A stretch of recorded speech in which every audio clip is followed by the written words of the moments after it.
அன்பான நேயர்களே, இனிய வணக்கம். நம்ம இந்த எபிசோடுக்குள்ளே போகிறதுக்கு முன்னாடி ஒரு சின்ன விஷயம் சொல்ல ஆசைப்பட்றேன். கணக்கு நிறைய சப்ஜெக்ட் இருக்குது நம்ம லைஃப்பில். படிக்கிறதுக்கும் சரி, வாழ்க்கைக்கும் சம்மந்தப்பட்டது.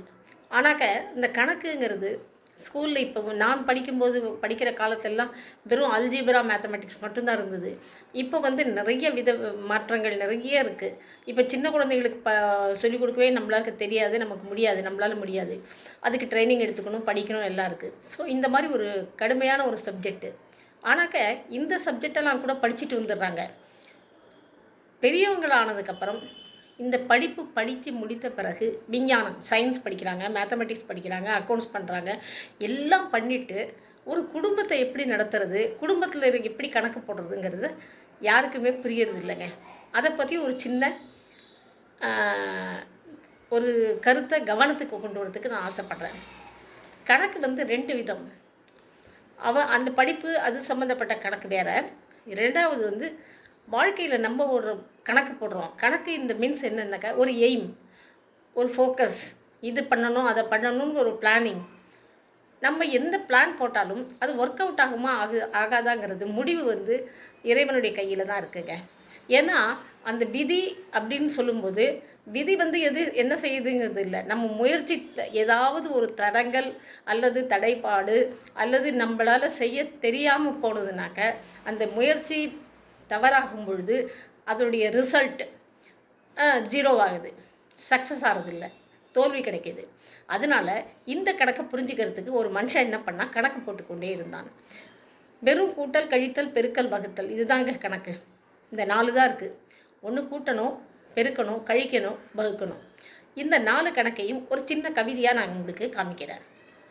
கூட்டலை புரிய வைக்க உறவை கொடுத்தான், கூட்டலை புரிய வைக்க உறவை கொடுத்தான், உறவுகளை கழித்து நட்பை பெருக்கிக் கொண்டார்கள்.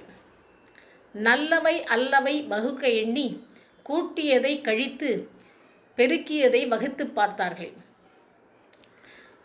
ஆனால் விடை தெளிவாக தெரியவில்லை.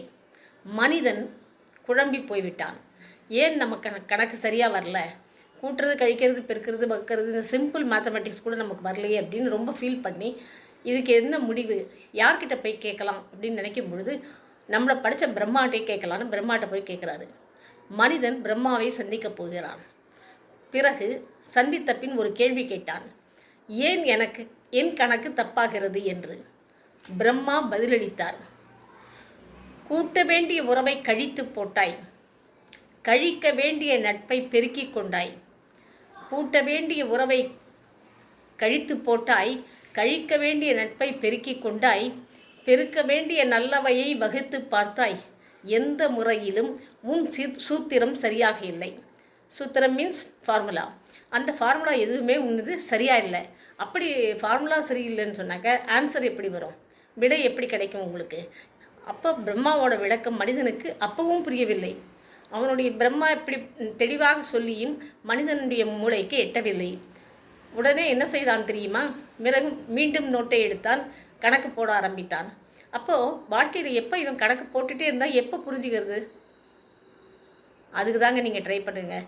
புரியறதுக்கு ட்ரை பண்ணணும்னு சொன்னாக்க எதை படிக்கிறோமோ, எதை சிந்திக்கிறோமோ, எதை கேட்குறோமோ அதில் ஒரு கிளாரிட்டி அண்டு நல்ல ஒரு கைடன்ஸ் எடுத்துகிட்டு அந்த படிக்கிறத நல்லா கன்செப்டை புரிஞ்சுக்கிட்டு நீங்கள் படிச்சிங்கன்னா உங்கள் வாழ்க்கையில் வெற்றி கிடைக்கும். நன்றி, வணக்கம்.